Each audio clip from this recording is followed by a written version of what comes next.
પંચમહાલ ભાજપ પ્રમુખ સામે કોંગ્રેસના ભ્રષ્ટાચારના આક્ષેપ છે। કોંગ્રેસે પંચમહાલમાં 100 કરોડના ભ્રષ્ટાચારનો આક્ષેપ કર્યો છે। મનરેગાના કામોમાં મોટા પાયે ભ્રષ્ટાચાર થયો હોવાનું કોંગ્રેસ કહી રહ્યું છે। જાંબુઘોડા તાલુકામાં મોટા પાયે ભ્રષ્ટાચાર થયો છે।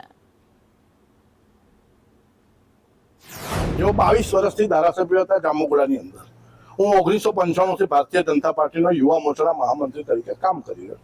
જાંબુઘોડા તાલુકો બેઠો કર્યો, કોંગ્રેસને પછડાટ આપી। કોંગ્રેસનો ગઢ જાંબુઘોડા તાલુકો એટલે કોંગ્રેસનો ગઢ ઉદયસિંહ બારિયા પણ જાંબુઘોડા તાલુકા। એ ઉદયસિંહ બારિયાને મારી પર પહેલેથી ખાર છે। એ ખારને લીધે એમને અગાઉ પણ અનેક અરજીઓ, અનેક તપાસો મારી સામે કરાઈ છે।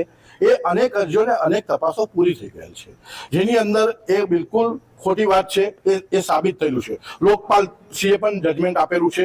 અમારા પંચમહાલ જિલ્લાના જે લોકપાલ હતા એ લોકપાલે પણ મને ઓર્ડર આપેલો છે કે તમારી આ જે મટીરિયલ સપ્લાય એજન્સીને જે કામો સપ્લાય કર્યા છે, જે મટીરિયલ સપ્લાય કર્યું એ બરાબર છે। ત્યારે ઉદયસિંહ બારિયાએ જે આજે ખોટો આક્ષેપ કરાયો એ બિલકુલ વાતને હું વખોડી કાઢું છું અને આવનાર સમયમાં હું કોર્ટના દ્વારે જઈને માનહાનિનો ગુનો દાખલ કરવા પણ